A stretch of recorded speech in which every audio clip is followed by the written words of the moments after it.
श्री सद्गुरु महाराज की अव्यक्त रूप में परमाराध्य सद्गुरु महाराज, उपस्थित सत्संग प्रेमी महान भाव, माता एवं बहनों, अभी हम लोग गुरु भक्ति मीराबाई का भजन सुन रहे थे। उसमें मीराबाई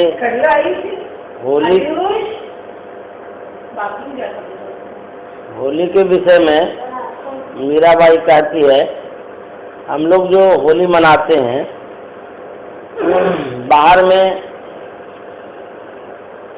रंग घोलते हैं पानी में और शरीर पर डालते हैं। तो ये जो रंग है ना, क्षणिक रंग है, थोड़ी देर में धोते हैं ना, फिर मिट जाता है, धुल जाता है सब, ये जो रंग है। और कहते हैं एक ऐसा रंग है कि जिस रंग में रंगने के बाद फिर रंग वो उतरता ही नहीं है। कबीर साहब ने कहा है, रंग दे चुनरिया श्याम पिया मोए रंग दे चुनरिया। तो हे श्याम, भगवान से कहते हैं आप हमारे चुनरी को, मतलब शरीर रूपी चुनरी को ऐसा रंग दे कि रंग छूटे ही नहीं, धोबिया धोए चाहे सारी उमरिया। वो रंग कौन सा है? कहता परम प्रभु परमात्मा में मिल जाना असली रंग है, परमात्मा में मिलना। तो वही मीराबाई कहती है, फागन के दिन 4 होली खेल मिनारे। फागन का जो महीना होता है उसमें होली मनाते हैं हम लोग। तो वो जो महीना है खुशी का महीना है, आनंद का महीना है, लोग खुशी मनाते हैं। तो कहते ये जो जीवन का दिन है, जो जीवन हम लोगों को मिला है 2-4 रोज के लिए मिला है, तो फागन के दिन 4 के लिए होली खेल मना रहे। कहते रे मन, ये तो 2-4 रोज के लिए शरीर है, इसी में होली खेलो। होली खेलना मतलब खुशी मनाओ। होली का मतलब ये कि होता है, होली मतलब हो लिया, मतलब जैसे नहीं कहते हैं कि हम गए थे तीरथ में, तीरथ से हो लिए, मतलब तीरथ करके आ गए। तो होली का मतलब तो हो लेना, मतलब मनुष्य का जो शरीर मिला है, इस मनुष्य शरीर में ही रह करके हो लीजिए, अर्थात परमात्मा को प्राप्त कर लीजिए। हो लेना का मतलब ये, हो लीजिए मतलब वहां से चले आइए तीर्थ करके, अर्थात परमात्मा में मिल जाइए। परमात्मा में मिलन हो गया, बस होली हो गई। असली होली तो यही है। कहते हैं कि फागन के दिन 4 होली खेल मना रे, बिन करताल पखावज बाजा नद की झनकारे। और होली जो खेलेंगे, मीराबाई कहती है, अंतर में जब होली खेलेंगे, कैसे खेलेंगे? गुरु युक्ति के द्वारा जब साधना करेंगे, जब ध्यान करेंगे तो अंतर में शब्द सुनाई देगा। कहते हैं बिन करताल पखावज बाजे, वो जो बाजा होता है पखावज बाजा, कहते हैं कोई हाथ ऊथ की आवश्यकता नहीं पड़ता, अपने बजता है। बिन करताल पखावज बाजे अनहद की झनकार। कहते भीतर में बहुत आवाज हो रही है, अनहद शब्द हो रहा है। बाहर में हम लोग बजाते हैं, ढोल मंजीरा सब बजाते हैं बाहर में, कहते भीतर में अनहद की झनकार शब्द हो रहा है वहाँ। और कहते बिन सुर राग 36 गावे, रोम रोम रणकार रे। बिन सुर राग, कहते वहाँ भीतर में जो शब्द हो रहा है उसमें सुर राग की कोई आवश्यकता नहीं है। बिना सुर का, बिना राग का, राग रागनी होती है ना, कहते वहाँ बिना सुर और बिना राग का 36 बाजे, बिन सुर राग 36 गावे, रोम रोम रणकार। कहते हैं रोम रोम खिल जाता है उस शब्द को सुनने से। बाहर का जो शब्द है वो सुनते हैं तो हिलने लग जाते हैं, देखते हैं ना, जब तबला डुग्गी जब बजता है। कहते हैं भीतर का जो शब्द है उसको जब सुनेंगे तो पूरा रोम रोम, मतलब ऐसा आनंद आएगा कि आप कह भी नहीं सकते कैसा आनंद है। हाँ, रोम रोम रणकार रे, पूरा रोम रोम में वो शब्द गूंजने लगेगा। कहता है सील संतोष की केसर घोली, प्रेम चित पिचकार रे। सील कहता है शीलता को, शीलवान चरित्रवान व्यक्ति जो होता है उसको कहते हैं सील। सील का कहते हैं रंग घोलने के लिए, घोलते हैं रंग हम लोग, कहते हैं शीलता का रंग घोलिए। शीला संतोष, संतोष का भी रंग घोलिए। सील और संतोष की केसर घोले, प्रेम प्रीत पिचकारे। कहते हैं पिचकारी कौन चीज का होगा? प्रेम का पिचकारी। मुझे कैसा पिचकारी होगा? कहते प्रेम प्रीत पिचकार रे, उड़त गुलाल लाल भयंबर, जब गुलाल उड़ेगा उस पिचकारी से, जब स्नेह होगा परमात्मा में, प्रेम हो जाएगा, तो कहते हैं कि असली रंग तब पड़ेगा। जैसे रंग बाल्टी में घोलते हैं ना, एक बार गए थे बिहू बाबू के यहाँ, बाल्टी में घोल के मेरे ऊपर डाल दिया, हम भी इसके ऊपर डाल दिए, पूरा रंग गए थे उस बार। तो बाल्टी में घोल करके देते हैं, एक होता है बाल्टी में घोल के पिचकारी में भरते हैं। तो पिचकारी में जब भरते हैं ना, जहाँ दूर दूर तक फेंक देते हैं, चला जाता है। उसी तरह से प्रेम क्या है? पिचकारी है, प्रेम प्रीति पिचकारी, उसमें रंग भरी है। कौन चीज का रंग? कहते शील संतोष, शील में ना सदाचार चरित्र का, और संतोष मन में जो संतोष धारण करते, इसका रंग बनाइए, प्रेम की पिचकारी में दे करके मारिए, तब क्या होगा? उड़त गुलाल लाल भय अंबर, कहता है वो गुलाल जो रंग उड़ेगा, कहता अंबर मन आकाश, आकाश लाल हो जाएगा। उड़त गुलाल लाल भय अंबर, बरसत रंग अपार, कहता है बरस रंग का वर्षा होने लगेगा। फिर बरसत रंग अपार, वो कैसा रंग है? कहता अपार रंग है, उस रंग का कोई पार ही नहीं है। घट के सब पट खोल दिए हैं लोक लाज सबदार, घट के सब पट खोल दिए, घट मन भीतर, पट मन पर्दा, जितना पर्दा है सब खोल दिए। कल आ रहे थे, घूमने गए थे कहीं, देखे पूरा कपड़ा खुला है बदन का, हाँ पूरा रंग लगा रहा है, सब घस रहा है, कपड़ा पहना ही नहीं है, यहाँ से ऊपर खुले सब देखे, लड़का सबको लड़की सबको एकदम पूरा गली गली में पूरा रंग लगा हाँ भूत बन गया था, काला काला लगता तो हम लोग बोल रहे थे कि वो ना हो हम लोगों को कहीं डाल ना दे, मुश्किल हो जाएगा। तो कहते हैं जब कपड़ा हटा देते हैं तो आनंद विशेष मिलता है। कहते हैं कि घट के सब पट खोल दिए, जितना पर्दा है सब, तब क्या होता है? तब विशेष आनंद मिलता है। कबीर साहब ने कहा है भजन में होता आनंद आनंद, बरसत बिसद अमी के बादल, भीजत है कोई संत।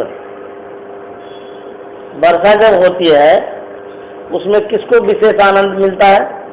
छोटा छोटा जो बच्चा होता है, खुले बदन वाला जो रहता है, देखिएगा उसके ऊपर जब पानी पड़ता है ना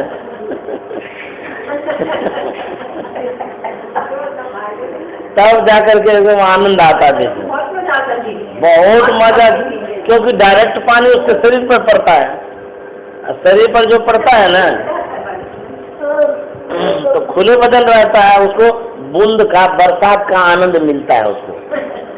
बड़ा बड़ा आदमी क्या करता है? छाता ले लेगा, प्लास्टिक ओढ़ लेगा, प्लास्टिक का कपड़ा भी चला है आजकल, वो भी पहन लेता है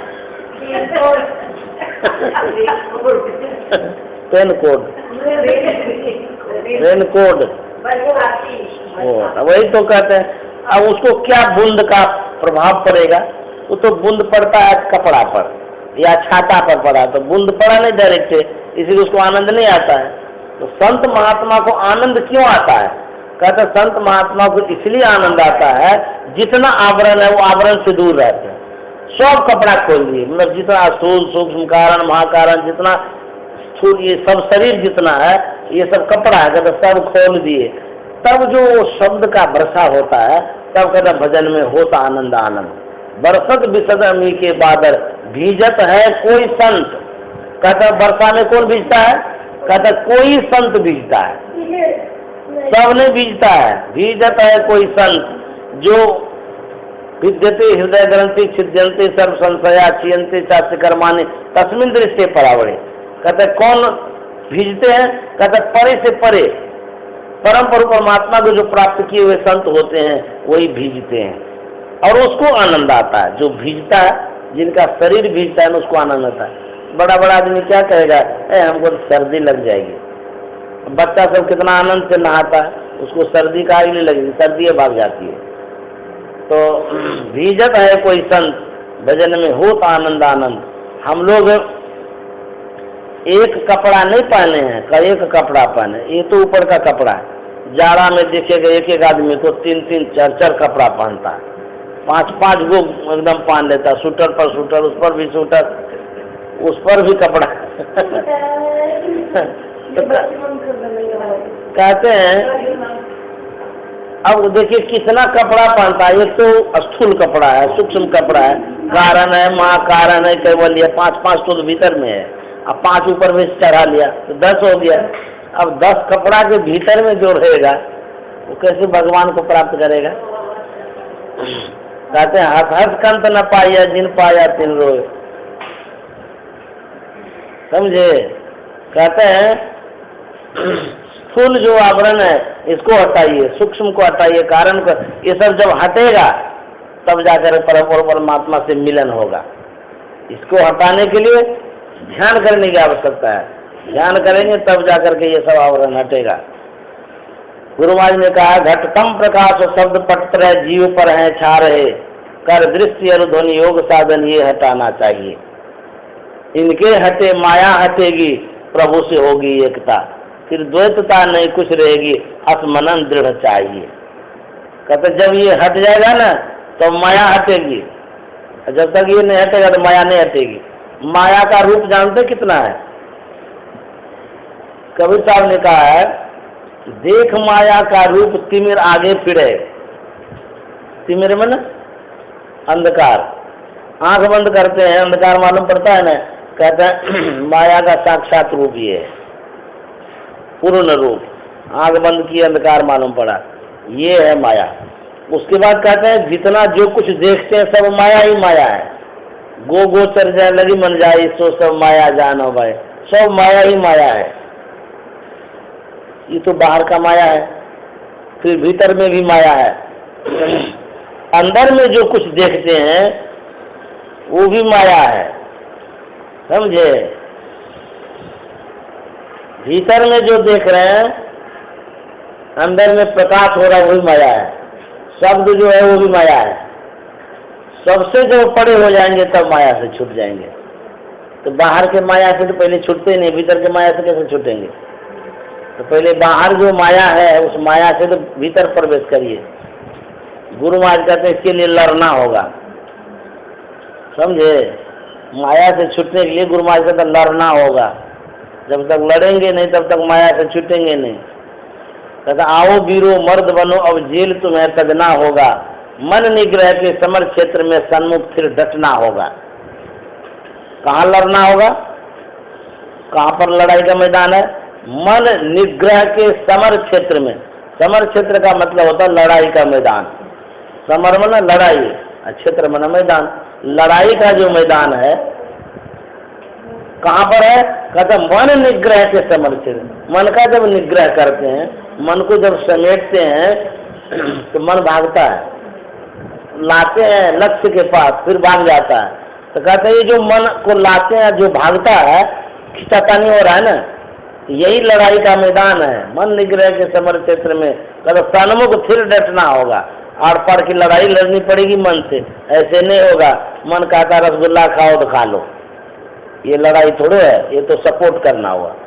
मन कहता कि बोर्ड हो रहा है हम जा रहे सिनेमा देखने चले गया, ये तो मन का सपोर्ट हो गया। मन के अपोजिट में करना है, मन के अपोजिट जब करेंगे तब वीर बहादुर होंगे, तब न मर्द हैं आप। हाँ, अब मन के अनुकूल यदि करेंगे, मन के सपोर्ट में करेंगे तो कौन मर्द हुए? आप वो मर्द नहीं है। मर्द तब होंगे जब मन के अपोजिट में लड़ेंगे, मन से लड़ेंगे। मन कहता है कि वहां जाना है तो नहीं जाना है, मन जो जो कहता है वो सब नहीं करना है। मन को हम जो जो कहेंगे सो करेगा, तब हम बहादुर हैं, तब मर्द हैं। सब आदमी मन के कहे अनुसार चलते रहता है। एक महात्मा था, समझे, वो किसी शहर होकर के जा रहा था, देखिए मन के विषय में कह रहा, तो जिलेबी छन रही थी, तो महात्मा देख लिया जिलेबी छन रही है, तो मन में लालच आ गया, कितना बढ़िया जिलेबी है, खा लेते तो अच्छा रहता। फिर जिलेबी क्या कहें, बाजार का चीज़ है, खाना ठीक नहीं। फिर आगे बढ़ा, दूसरी जगह भी जिलेबी छान रहा था, उसको रहा नहीं गया, बर्दाश्त नहीं हुआ, वो 1 किलो जिलेबी खरीद लिया, गमछा में बांध करके चल दिया। चलते चलते शहर से बाहर गए, जंगल में किसी गाछ के पास खड़े हो गए। उसको बर्दाश्त ही नहीं हो रहा था, एकदम मन में हो रहा था खाएंगे खाएंगे। बस गमछा से जिलेबी निकाला, तो जैसे निकाला मन कर रहा था तुरंत खा जाए। वो क्या किया, जिलेबी को छोड़ दिया, मिट्टी में मिला दिया, फिर उसको उठा लिया, हाथ में। अब कहता है अरे मन खो खाओ, तो कैसे खाता है अब मिट्टी मिला हुआ है तो मुंह में कैसे डाले। बोला कि तुम खाना चाहता है ना, खाना लो, मुंह में लो। मने को समझा रहा अपने से कि कहाँ से खाएगा वो। वही कहते हैं कि मन को ऐसे मारिए, बहुत मन बदमाश होता है। तो कहता मन के कहे न चालिए, मन के मते न चालिए, मन के मते अनेक, जो मन पर असवार है बिरला साधु एक। मन क्या करता है, मन जो होता है, जैसे हम लोगों का मन है, हम लोगों का मन अज्ञान अवस्था में है, हम लोगों का मन पिंड में है, हम लोगों का मन अंधकार में है। तो मान लिया जाए कोई मन को साथी बना ले, कोई भी है तुझे आदमी मन को ही अपना मित्र बना ले, साथी बना ले, जो मन कहे सो करे, तो मन कहाँ जाएगा, मन जाएगा संसार में, मन जाएगा अंधकार में, मन जाएगा लड़ाई करने में, मन जाएगा खाली संसार का उपयोग उपभोग करने में। तो जब मन के पीछे आप चलेंगे तो संसार में न जाएंगे। तो संसार में जब जाएंगे तो संसार में कभी सुख होगा कभी दुख होगा, क्योंकि मन को विवेक ही नहीं है जो कि आपको सही रास्ता पर ले जाएगा। तो मित्रता जो आपकी है मन के साथ है, इसीलिए संत महात्मा कहते हैं मन के साथ की जो मित्रता है वो ठीक नहीं है। मन का मित्र मत बनिए, मन को मित्र बना लीजिए, तब देखिए आपका कितना बनता है। मन का मित्र बन जाइएगा तो मन के कहने सर करिएगा, मन को मित्र बना लीजिएगा तो जो कहिएगा तो मन करेगा। तो मन जो कहता है सो हम लोग करते हैं।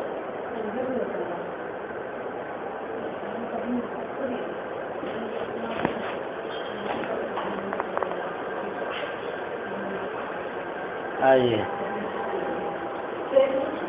कुर्सी दे दीजिए उधर।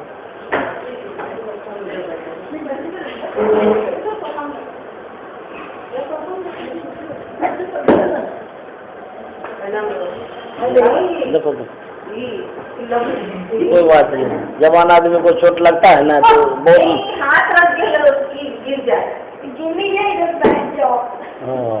नहीं सकते हुआ।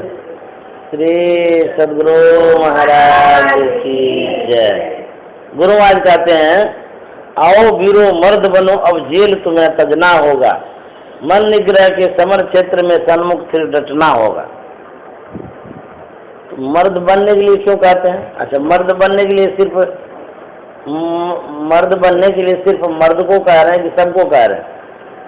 गुरु महाराज कहते हैं किसी मर्द को नहीं कहा गया कि मर्द बनो, जो साधक है उसके लिए कहा गया है कि मर्द बनो, साधक हो या साधिका हो।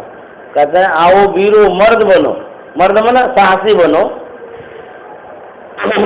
दृढ़ता लाओ मन में। मर्द का मतलब जो साहसी है, दृढ़ निश्चयी है, मन को अपने कब्जे में करके जो रखा है उसको कहते हैं मर्द बनने के लिए। एक बार गुरु महाराज खूब जोर से गुस्सा गए किसी के ऊपर, खूब जोर से। तो वहाँ पर जो आदमी बैठे थे उनके मन में हुआ कि गुरु महाराज तो संत हैं, इनको तो इतना नहीं गुस्सा करना चाहिए। तो गुरु महाराज जान गए मन की बात।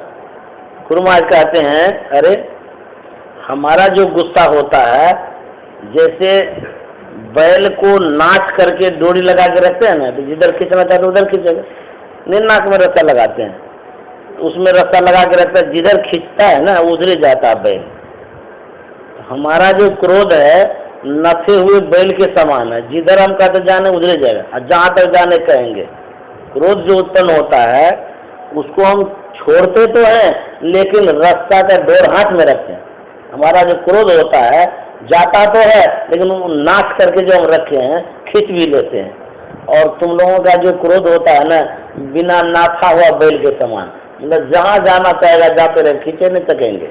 बदमाश होता है वो बैल, जिसके नाक में रस्सी नहीं रहेगी ना, नथुनी, वो खींचा ही नहीं जाएगा, वो जैसा मन तैसा खींचते चला जाएगा। तो बोलते हैं संसार के लोगों का जो क्रोध होता है ना, बिना नथे हुए बैल के समान होता है, जहाँ जाने का वहाँ चला जाता है। हाथ जब उठता है तो गाल पर भी चला जाता है। समझे, लाठी डंडा सब चल जाता है। और संत महात्मा का जो क्रोध होता है, नथा हुआ होता है, जहाँ तक जाने का जाने दिया, फिर खींच दिया। उसी तरह से गुरु महाराज कहते हैं ये हुआ कि अपने कब्जे में रखना मन को, और दूसरा होता है कि मन के कब्जे में रहना। दो बात हो गई, कब्जा में रखना, कब्जा में रहना। कब्जा में रहना पराधीनता है, और कब्जा में रखना स्वाधीनता है। आप किसी को रख रहे हैं, आप मालिक हो गए, इसका मतलब पावरफुल आदमी है, तब किसी को रख रहे हैं कब्जे में। जैसे राजा महाराजा होता है ना, सुनिए, राजा महाराजा जो होता है उसके कब्जे में बहुत राज्य होता है, समझे। जिस राज्य को कब्जा करके रखा है वो राज्य पराधीन हो गया, दूसरे का धीन हो गया। उसी तरह से हम क्या है, हम राजा हैं, हम राजा हैं, और मन जो है प्रजा के समान है। जो इंद्रियां हैं वो प्रजा है, लेकिन हो क्या गया है, इंद्रियों के बस में हम हो गए हैं, मन के बस में हम हो गए हैं, तो हम पराधीन हो गए। राजा हम हैं, लेकिन हम पराजित हो गए हैं मन के बस के कारण। तो मन जो है ना वही राजा बन गया है। तो जब मन राजा बन गया है तो मन जैसा जैसा कहता है वैसा वैसा होता है। तो मन क्या करता है, एक मन होता है पिंडी मन, एक मन होता है ब्रह्मांडी मन। जो पिंडी मन होता है उसको बहिर्मुखी मन कहते हैं।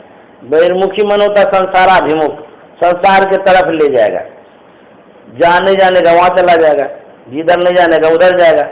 तो वो जो मन होता है दुखदायी होता है, सुखप्रद नहीं होता है, क्योंकि मन शिक्षित मन तो है नहीं। जो पिंडी मन है वो शिक्षित नहीं है। एक घोड़ा होता है, शिक्षित घोड़ा होता है। एक घोड़ा होता है बिना शिक्षित है, उस पर चढ़िएगा तो गिराइए देगा, पटक देता है वो। और जो शिक्षित घोड़ा होता है जिधर ले जाना चाहेंगे उधर ले जाएगा। सिकंदर के पास भी एक घोड़ा था, वो जो घोड़ा था ना, उस घोड़ा पर सब कोई नहीं चढ़ता था। अब बहुत बदमाश घोड़ा था, डर के मारे कोई नहीं चढ़ता था। एक बार घुड़साल में घूमते घूमते घूमते गया तो सिकंदर की नज़र पड़ गई उस घोड़े पर। बड़ा सुंदर था, बहुत मजबूत था, क्योंकि कोई चढ़ता ही नहीं था, खा पी करके स्टंड हो गया था, मजबूत हो गया था। सिकंदर कहता ये घोड़ा तो बड़ा अच्छा है जी, इस पर कोई चढ़ता नहीं क्या? बोले कोई नहीं चढ़ता है। बोले क्यों? बोले कि घोड़ा इतना बदमाश है ना, जो चढ़ता है पटकिए देता है उसको, इसी डर से कोई नहीं चढ़ता है। वो घोड़ा जो था परछाई से भड़कता था। तो सिकंदर जब इधर उधर किया तो उसको समझ में आ गया कि सिकंदर भी बहुत भीड़ था, वो चढ़ने में बहुत मास्टर था। तो कहा अच्छा ठीक है, इसका प्लान लगाम सब कस कुस कर रखना, कल सवेरे हम चढ़ेंगे, इस पर तैयार करके रखना। सवेरा जब हुआ पूर्वाभिमुख कर दिया घोड़े को, जिधर से सूर्य उदय हुआ है सवेरे सवेरे, तो उसी सूर्य के मुख कर दिया घोड़ा को।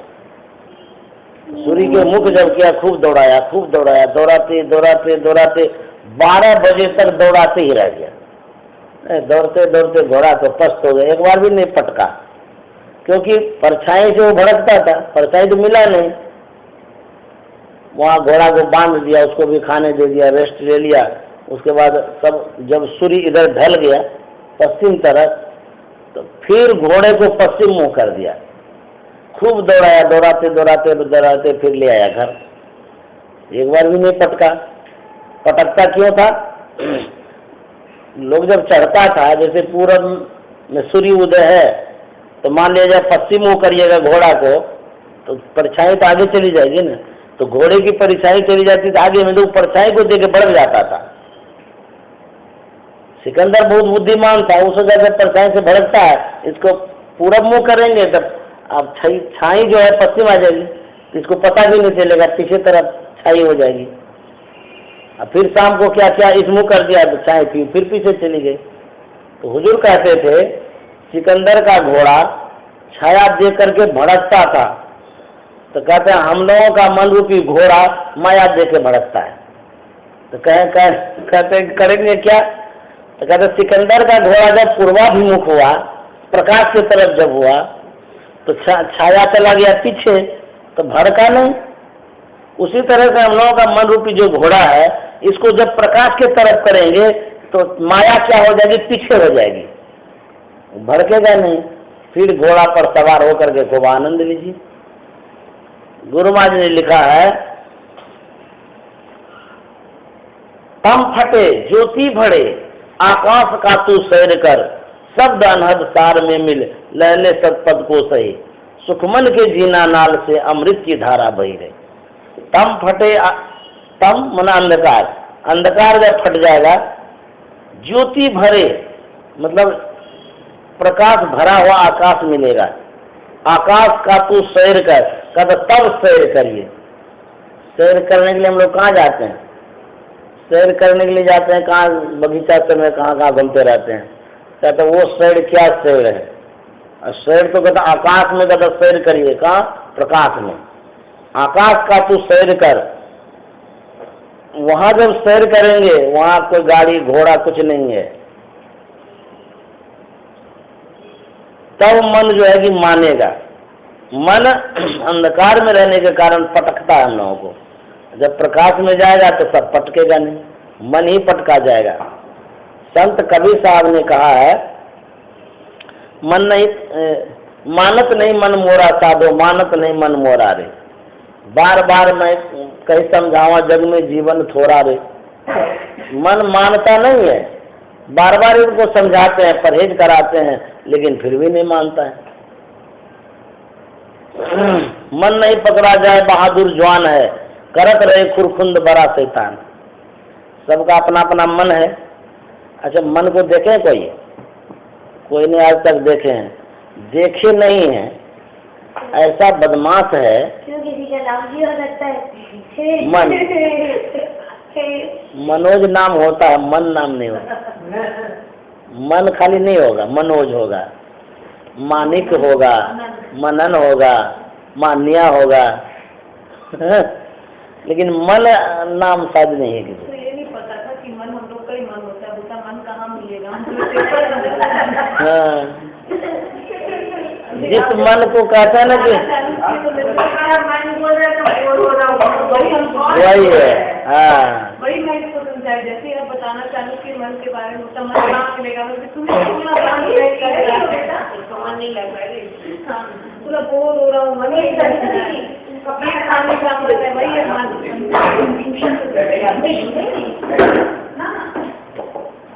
जो साक्षी जी की आगे सुनो,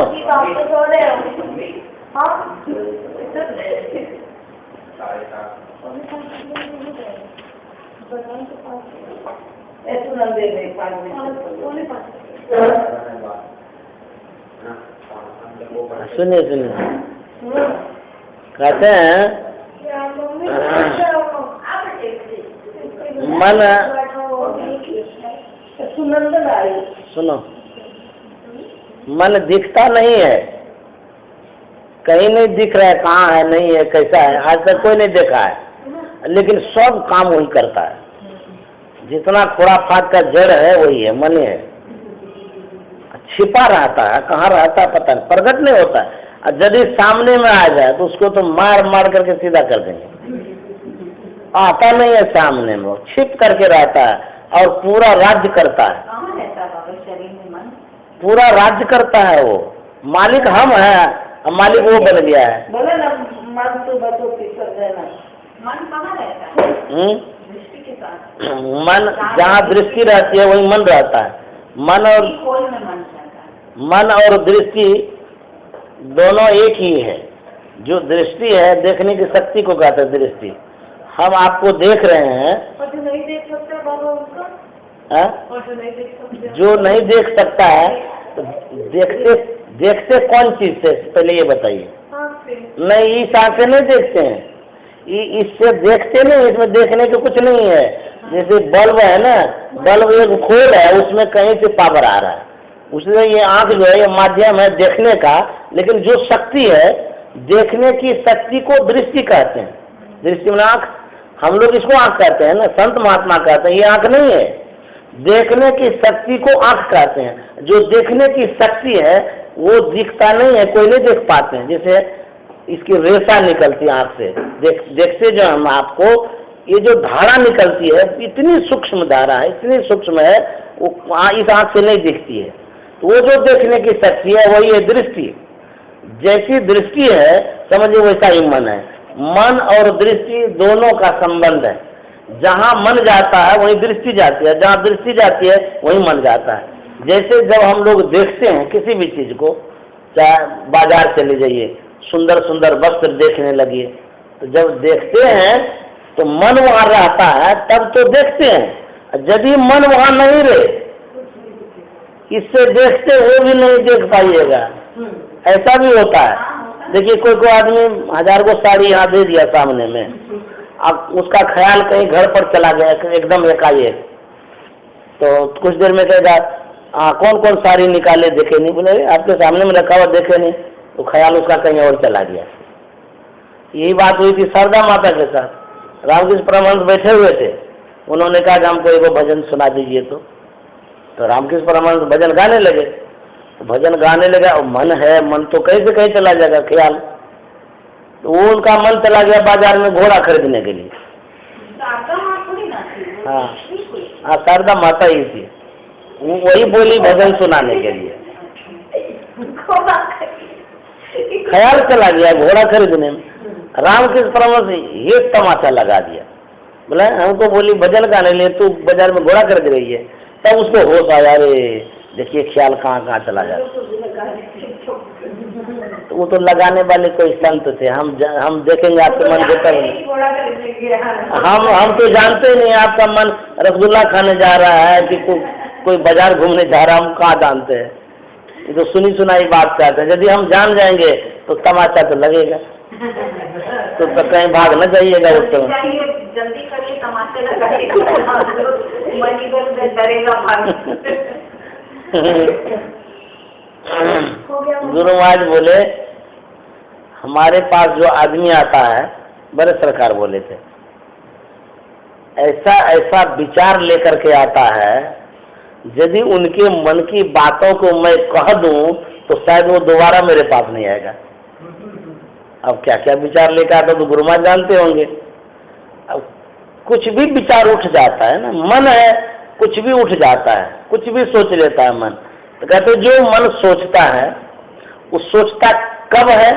कहते हैं जब दृष्टि से किसी दृश्य को हम देखते हैं तब मन कुछ सोचता है।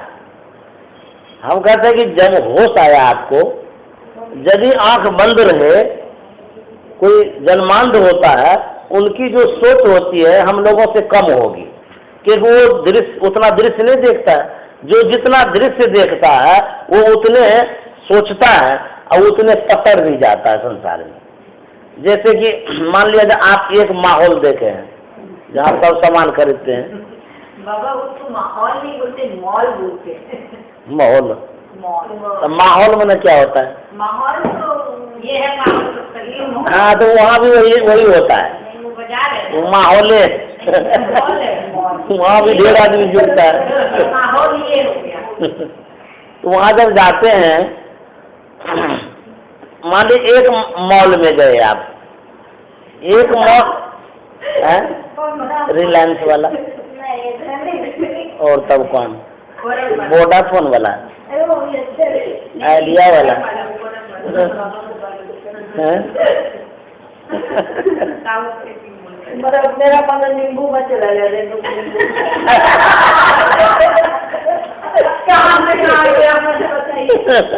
मेरा मन जब बहुत जाओगी बाजार नींबू ले आओगी।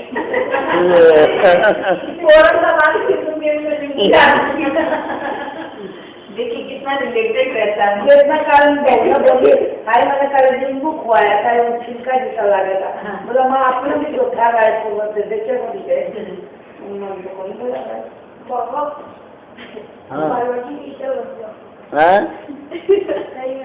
आपको बोल रहा बायोलॉजी का टीचर बन जाइए। हमको तो विद्यार्थी कहाँ से मिलेगा हमको वैसा?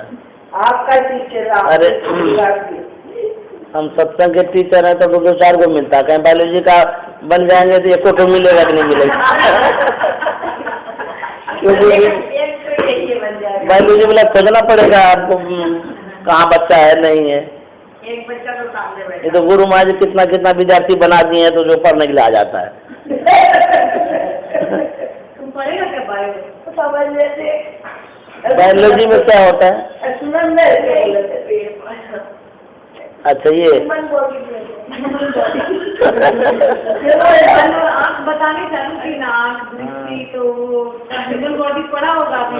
अच्छा तो ह्यूमन देखिए हम क्या कह रहे हैं, साइंस की बात, जहाँ साइंस नहीं पढ़ना। अच्छा 15 मिनट होगा तब, चुप रह। जब इनका समय हो जाए उसी समय आप ले जाइएगा, ये खुश हो जाएगा, बहुत सत्संग सुन लिया, क्योंकि उगता जाएगा नहीं तो। सुनिए हम कह रहे थे जैसे मान लिया जाए एक मॉल में गए, एक ही दृश्य को आप देखते रहे तो मन उतना दूर में ही घूमते रहेगा जब तक नहीं दूसरा दृश्य देखेंगे। जीवन पर्यंत यदि उतना ही देखेंगे तो वहीं तक मन जाएगा। जिस दृश्य को जितना बार आप देखे हैं वहीं तक मन दौड़ता है, तो जहाँ जहाँ दृष्टि जाती है वहीं वहीं मन जाता है। तो गुरु महाराज कहते हैं कि पूरे संसार के दृश्य को देखिएगा तो पूरा संसार में मन जाएगा। जैसे मान लीजिए आप अफ्रीका गए, अफ्रीका में जो जो कुछ देखे हैं आपका मन अफ्रीका तक दौड़ता है। हम नहीं गए तो वहाँ कहीं भी जाएगा। हम तो कहीं नहीं गए, मेरा मन कहीं दौड़ता। तो जितना जो कुछ जितना देखेगा, जो कुछ भी देख लीजिए आप, वहाँ तक मन जरूर दौड़ेगा। तो कहते हैं जो बाहर संसार में जो मन दौड़ता है इससे हम लोगों का विघटन होता है, हानि होती है, नीचे चले जाते हैं हम लोग। हम लोग को ऊपर उठना है तो कहते हैं तो ऊपर उठने के लिए क्या करेगा? पसरा मना बटोर रे। कहते हैं जहाँ जहाँ मन पसर गया है उसको बटोरिए। कहेंगे कि अरे अभी तो जवानी है और पसारने दीजिए ना और देखने दीजिए। तो जवानी में पूरा देखते रहेंगे, बुढ़ापा तक तो देखते रहे, फिर समेटेंगे कब? समेटने में भी तो बहुत मेहनत लगेगा। मान लिया पूरे घर में खूब सब फैला दीजिए सब सामान, झाड़ू लगा दीजिए जी तुरंत कैसे हो जाएगा झाड़ू लगाना? ऐसा मोटा मोटा सामान फैला देगा तो जितना दूर तक फैलेगा उतना समेटने में समय लगता है। दिवाली में फैलता है ना तो पता चलता है। अच्छा, फैलाने में समय नहीं लगता है, उतना समेटने में ज़्यादा समय लगता है। जैसे मान लीजिए शादी विवाह करते हैं, देखिए यहाँ सजाए वहाँ सजाए, यहाँ ये करिए ओके, करने में कर तो दिए, अब समेटते रहिए एक एक सामान को, समेटने में बहुत मेहनत लगता है। उसी तरह से मन को पसारने में कुछ नहीं है, जहाँ तक पसारना हो पसार दीजिए, जहाँ तक देखना हो, घूमना हो, सूंघना हो, सब करते रहिए, पसरते चला जाएगा। जब समेटना शुरू करेंगे बहुत कठिन काम है। मन क्यों नहीं समेट में आता है? मन बहुत पसर गया है। और जैसे देखिए ये कहते हैं हम बोर हो रहे हैं, अब जहाँ जहाँ ही जाएगा वहाँ वहाँ मन इसका लगेगा, और जहाँ जहाँ मन लगेगा तो मन मजबूत हो जाता है ना देखते देखते। अब ये मन जब समेटना चाहेगा तो अब मन को तभी पसार ही रहा है, समेटेगा कब? जब समेटेगा तब जितना पसार हुआ है अब उतना समेटने में समय भी तो लगेगा। गुरु महाराज कहते हैं इसीलिए जितना दृश्य हम देखते हैं सभी दृश्यों का देखना बंद कर दीजिए। कहेंगे आंख बंद करना क्या? हाँ बोलते हैं गुरु महाराज आंख बंद कर लीजिए। जब आंख बंद करेंगे चलना फिरना सब बंद हो जाएगा। बोले उतना आंख बंद नहीं करिए, थोड़ा थोड़ा समय समय पर बंद कर लीजिए। जब बंद करेंगे तब क्या होगा? आंख बंद करने से जो दृश्य देख रहे हैं वो कम हो जाएगा। क्योंकि जैसे मान लीजिए वीडियो कैमरा ऑन कर दिए, तो जब कैमरा ऑन कर दिए हैं तो वो तो कैप्चर करेगा, जितना दृश्य है सब कैप्चर करते जाएगा। तो कहते हैं कि ऑफ कर दीजिए कैमरा को, तो जहाँ तक कैप्चर था वहाँ तक बंद हो गया। उसी तरह से कहते हैं आंख जब बंद करेंगे तो जितना आप देखे थे वो कम देखना होगा। तो जब कम देखना होगा तो कुछ न कुछ देखने के लिए देना पड़ेगा मन को, ऐसे नहीं मानेगा ये। कहते सब रूप को छोड़ दीजिए, एक गुरु के रूप पर ध्यान करिए। एक सब रूप छूट गया, एक गुरु का रूप रह गया, देखना तो है ही है, इसको भी कहते हैं छोड़ना होगा। तो कहते हैं जब आंख बंद करके देखते रहेंगे कहते हैं वो भी देखना छूट जाएगा। तब क्या होगा? कहते हैं कि अरूप हो जाएगा, फिर रूप ही नहीं रहेगा। तो जब वहाँ जो देखना होगा तब क्या होगा? कहते कि जितना दूर तक देख रहे थे वो देखने में, एक रूप को देखने में कितनी दृष्टि सिमट गई, कितना छोटा हो गया। जैसे अभी हम आपको हम देख रहे हैं, हमको आप देख रहे हैं, तो हमको देखते हुए भी कुछ दिखता है कि नहीं दिखता है? दीवार दिखता है, तकिया दिखता है और सब चीज़ दिखता है। हम आपको देखते हैं, आपको देखते हुए बहुत कुछ दिखता है। तो कहते ये जो देखना है ये फैली निगाह से देखना है, इस देखने में दृष्टि फैली हुई है, इसीलिए बहुत कुछ दिखता है। कहते असली देखना कब होता है? तो गुरु द्रोणाचार्य ने पांडव और कौरव पुत्रों को एक बार परीक्षा ले रहा था, एक गाछ पर एक चिड़िया टांग दिया था बहुत दूर में। दुर्योधन से बोला कि देखो तो ऊपर में क्या है? बोला चिड़िया। बोले चिड़िया को देखते वो क्या देखता है? बोले पत्ता है, डाल है, ये है। बोले जाओ तुम छोड़ो। दूसरे को कहा, वो भी वही कहा। तीसरे को कहा, वो भी वही कहा। अंतिम में अर्जुन से पूछा कि अर्जुन तुम क्या देखता है? बोले चिड़िया देख रहे हैं। बोले और क्या देखता है? बोले चिड़िया का आँख देख रहे हैं। बोले अनुसंधान करो बाण। तो बाण अनुसंधान किया, मारा, आंखें को भेद दिया। बोला ये देखना असली देखना, सिर्फ लक्ष्य दिखता हो, पार्श्व भाग में कुछ नहीं दिखता हो, तब वो असली देखना। संत महात्मा की दृष्टि सिमटी हुई रहती है, जो चीज देखना वही देखते हैं, अन्य चीज नहीं देखते हैं। इतनी दृष्टि सिमटती है। जब दृष्टि सिमटती तब क्या होता है? कभी दृष्टि का जब सिमटाव होता है तब दृष्टि का ऊर्ध्वगमन होता है, ऊपर उठता है। जैसे फैले हुए अनाज को जब समेटते हैं तो देखिएगा नोकीला हो जाता है ऊपर। खाली समेटते हैं, खड़ा तो नहीं किए, लेकिन अपने खड़ा हो जाता है। उसी तरह से कहते हैं जब दृष्टि का सिमटाव करते हैं तो मन का भी सिमटाव होता है, तो मन का ऊर्ध्वगमन हो जाता है, दृष्टि ऊपर चली जाती है। जैसे एक पर्दा है, उस पर्दा में अंगुली घुसाइए तो नहीं घुसेगी अंगुली, एक सुई घुसा दीजिए तो झट से सुई घुस जाएगी। क्यों? सुई बहुत पतली होती है उसकी नोक, अंगुली बहुत मोटी होती है। उसी तरह से दृष्टि का जब पूर्ण सिमटाव होता है, जानते हैं कितनी शक्ति हो जाती है? दृष्टि का सिमटाव होने से दृष्टि में ऐसी शक्ति हो जाती है, उसके सामने कोई दीवार नहीं रहती है। दुनिया का कोई दीवार नहीं, पृथ्वी के नीचे तक देख लेता है, इस दीवार के पार में, उस दीवार के पार में, उस दीवार के पार में क्या, वो भी दिखता है उसको। जैसे सुई की नोक पर्दा को छेद देती है, अंगुली से नहीं, हम अंगुली नहीं घुस सकती है, उसी तरह से दृष्टि जब खूब सिमटती है, खूब सिमटती है, तो दीवार में छेद तो है दीवार में, लेकिन हम लोग की दृष्टि फैली इसीलिए वो छेद नहीं दिखती है। दीवार में छेद है, सब चीज में छेद है, इसमें भी छेद है, कांच में भी छेद है, महीन छेद है, उसको हम नहीं देख पाते हैं। दीवार में भी छेद है, उसको हम नहीं देख पाते हैं, उंगली घुसाएंगे नहीं घुसेगी। लेकिन जब दृष्टि का सिमटाव करेंगे, दृष्टि इतनी सूक्ष्म हो जाती है, इतनी तीक्ष्ण भी हो जाती है कि दीवार क्या, कोई भी दीवार उसके सामने कुछ नहीं, सबको देख लेती है, दीवार के पार। तो कहते हैं जब दृष्टि का सिमटाव होता है, हमारे दृष्टि में बहुत शक्ति हो जाती है। वही दृष्टि मन के बातों को भी जान जाती है, तो मन का भी फिर सिमटाव हो जाता है। तो दृष्टि का सिमटाव, मन का सिमटाव, मन का सिमटाव होगा, दृष्टि का सिमटाव, दोनों का संबंध है। इसलिए दृष्टियों की क्रिया जब करेंगे तब मन का सिमटाव होगा, नहीं तो मन बहुत भागता है। वही गुरु महाराज कहते हैं, वक्त नहीं है ए बीरो अब गाफिल होकर सोने का, बिंदु राह से निकल बहादुर तब मंडल टपना होगा। गुरु महाराज कहते हैं वक्त नहीं है ए बीरो, समय नहीं है। अब मुझे कितना कम समय है पता है? दुनिया की जितनी वस्तुएं हैं, जितनी वस्तुएं हैं, कुछ न कुछ दिनों के लिए उसकी गारंटी है। घड़ी है हाथ में, उसको अमान के रखिएगा, 10 साल तक भी जाएगा, 20 साल भी जाएगा। कोई कपड़ा है वो भी 10 साल तक चला जा सकता है। कोई भी वस्तु है उसका गारंटी है कि इतना दिन तक ये टिकेगा। लेकिन आपके सांस की गारंटी है? कहते सब चीज की गारंटी है, लेकिन इस जीवन की कोई गारंटी नहीं है। आप कहेंगे हम तो अभी स्वस्थ हैं, तो कहेंगे जब आदमी स्वस्थ रहता है तब भी संसार से चला जाता है।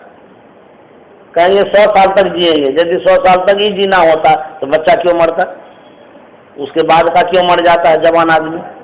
कभी भी संसार से जा सकते हैं, इतना क्षणभंगुर ये शरीर है। बहुत कम समय है, इतना कम समय है कि कहना ही क्या है। इसीलिए कहते हैं क्षण क्षण पल पल समय सिरावे, नर्तन दुर्लभ फिर नहीं पावे। दुर्लभ है मानुष तन, करिए गुरु भजन। कहते हैं मनुष्य का जो जीवन है दुर्लभ है, और दुर्लभ काम क्या करना है? कहते हैं गुरु का भजन करना भी दुर्लभ है। मनुष्य का शरीर प्राप्त करके भगवत भजन करिए, यही इसके लायक काम है। इसीलिए गुरु महाराज कहते हैं वक्त नहीं है ये वीरो, अब गाफिल होकर सोने का, बिंदु राह से निकल बहादुर तब मंडल टपना होगा। निकलेंगे कैसे? जगत जेल को इस युक्ति से सुन में ही तजना होगा। जगत जेल, ये जगत जो संसार है जेल है। आँख मटकाते हैं, नींद आ रही है? यहाँ तो नींद आती है, घर में नींद नहीं आती। ये सत्संग जो होता है ना, ये फूल से भी कोमल सैया होती है मन के लिए, क्योंकि मन संसार में घूमते घूमते घूमते थक जाता है। मन को संसार में विश्राम नहीं मिलता है। यदि मन को विश्राम मिलता है तो सत्संग में ही मिलता है। संसार में कहाँ से विश्राम मिलेगा? चाय पानी खाना पीना इधर उधर 9-17 लटर पटर होते रहता है।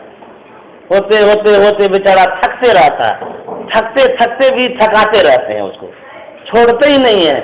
जब कभी सत्संग में आता है तब बेचारे को थोड़ा सा आराम मिलता है, बहुत अच्छा लगता है।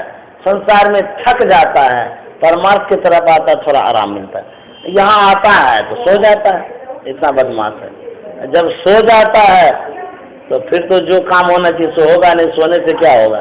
थोड़ी देर के लिए आराम तो मिलता है, लेकिन मूल काम गड़बड़ हो जाता है। ये सत्संग जो है, संसार से थके हुए आदमी जब सत्संग में आते हैं तो उसको आराम मिलता है, राहत मिलती है उसको। यही एक स्थान है आराम का। इसीलिए मन आता है तो झट से सो जाता है, अच्छा लगता है। और संसार के कामों में कहाँ से वो सोएगा? पूरा तैयार रहता है तो ये करो वो करो, ऐसे करो वैसे करो, दौड़ो धूपो। हाँ खूब बढ़िया से आइए, जय गुरु। बता तो चले जाना ना। हाँ बता दी चलाई। ठीक है, जय जय गुरु। आ जाइए उसको पीछे फिर वो मन चल गई शाम को। सुनिए, मन को विश्राम जब कभी भी मिलेगा। यदि आराम चाहते हैं, वास्तविक आराम, तो सत्संग में ही मिलेगा, और कहीं आराम नहीं है।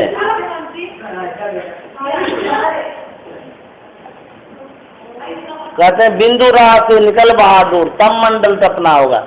निकलेंगे कैसे संसार में? कहते एक ही रास्ता है। वो कहाँ का रास्ता है? कहते बिंदु राह, बिंदु राह से निकल बहादुर तब मंडल टपना होगा। वही बिंदु का एक रास्ता है। जब जंगल में आग लग जाती है, जहाँ बहुत जंगल ही जंगल है, जब कभी आग लगती है, सुनते हैं कोई कारण से लग जाता है, लकड़ी में लकड़ी घिसने से अग्नि प्रज्वलित हो जाती है, आग लग जाती है। जब जंगल में आग लगती है तो जंगल जल करके राख हो जाता है। जंगल में जितने जीव जंतु सब जल जाता है, लेकिन जो बिल में घुसा रहता है वो नहीं जलता है। जंगल में आग लगने से जंगल जल जाएगा, और जितने जीव जंतु हैं सब जल जाएंगे, लेकिन जो बिल में घुसा रहता है वो नहीं जलता है। कहें उसी तरह से इस संसार में आग लगी हुई है। कितनों आग लग जाए, जो साधन भजन करेगा, ध्यान करेगा, वो समझिए उसके लिए वो बिल है। कितनों बम फेंके, कुछ भी हो, समझिए उसको कुछ नहीं होगा। तो कहते वो बिल में घुसा हुआ आदमी, जो बिल में घुसा हुआ आदमी है, कितनों आग लगे, बिल पर भी आग लगेगा तब भी कुछ नहीं होगा उसको। बिल पर भी आग लगा है तो लगा, वो तो बिल के भीतर घुसा हुआ है। कहते उसी तरह से बिंदु जो है ना वो बिल है। उस बिल में जब घुस जाएंगे ना, बाहर में कुछ भी हो रहा है कोई बात नहीं है। एक बार जब पांडव लोग गए थे वारणावर्त में, लाक्षागृह में उनको बासा दिया गया था। तो वो निकले थे कैसे उससे? तो वहाँ एक छेद था, वो ऐसा छेद था कि गंगा जी के किनारे तक जाता था वो छेद। उसी बिल होकर के गंगा जी किनारे चला गया, आग लगी, घर जल करके राख हो गया। तो गुरु महाराज कहते हैं ये जो शरीर है ये भी वारणावर्त के समान है, लाक्षागृह है ये। कहते हैं इसमें जो जीव रहता है वही पांडव है। इसमें जब आग लगेगी तो बचेगा कैसे? कहते हैं कि वो जो बिंदु का रास्ता है, वो छेद है, उसी छेद में जो घुस जाएगा, इस शरीर में आग लगे कुछ भी हो, कोई बात नहीं। बंदा बैरागी को जब ताबा पर चढ़ाया गया, मुसलमान लोग चढ़ा दिया था, बेचारे को एकदम गरम तावा था, लाल लाल हो गया था। जब दे दिया उस तावा पर तो एक बगल खूब सिद्ध हो गया। बंदा बैरागी ही कहता है एक तरफ तो सिद्ध हो गया, दूसरी तरफ उल्टा दो। अब बुझिए वो कहाँ था?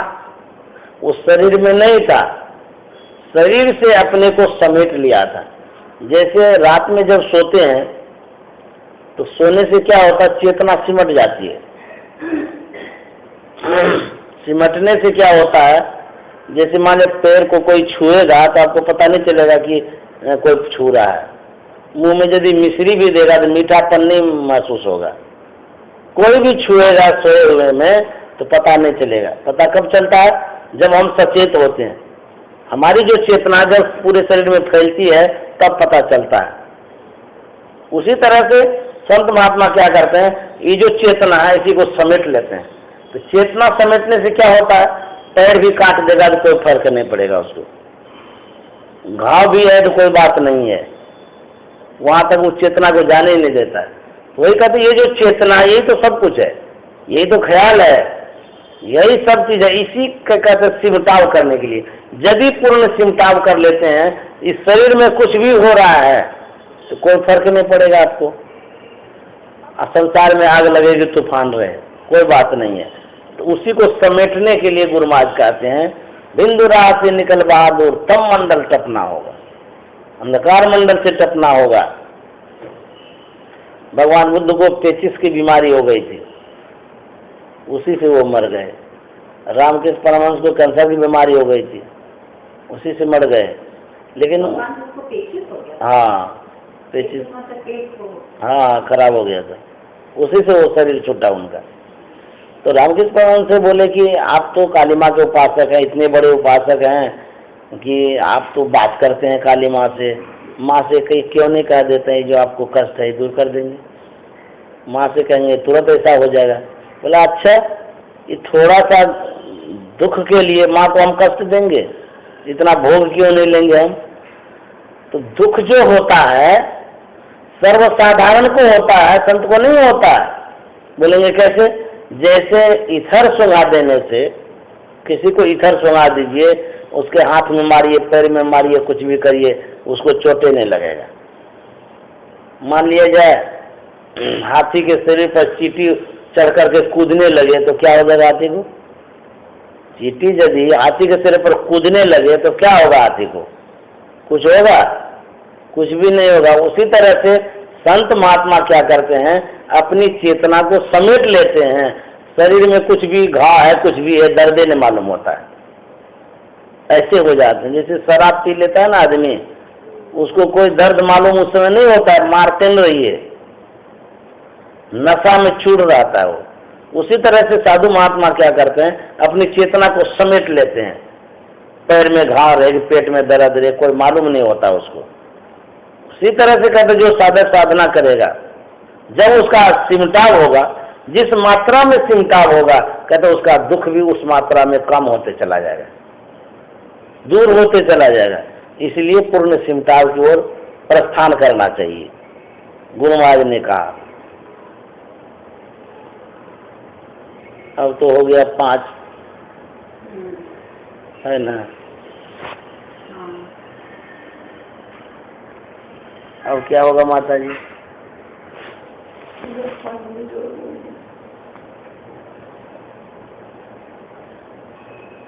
श्री सद्गुरु महाराज की जय।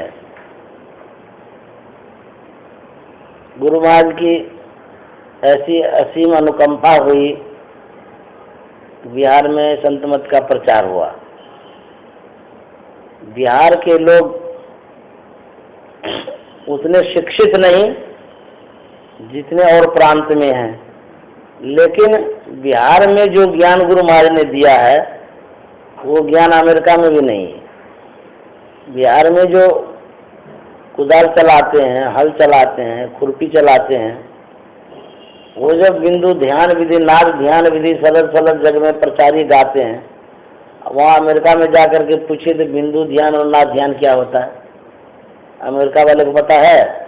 वो कुछ भी नहीं बताएगा बिंदु ध्यान क्या होता है, नाद ध्यान क्या होता है, उनको पता ही नहीं है। उनके पास संपत्ति बहुत है, लेकिन ये जो गुरु महाराज ने ज्ञान दिया ये ज्ञान उनके पास नहीं है।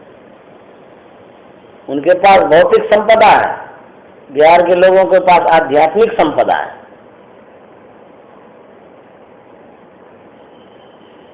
इतने गरीब से गरीब आदमी गुरु महाराज के ज्ञान को अपनाए।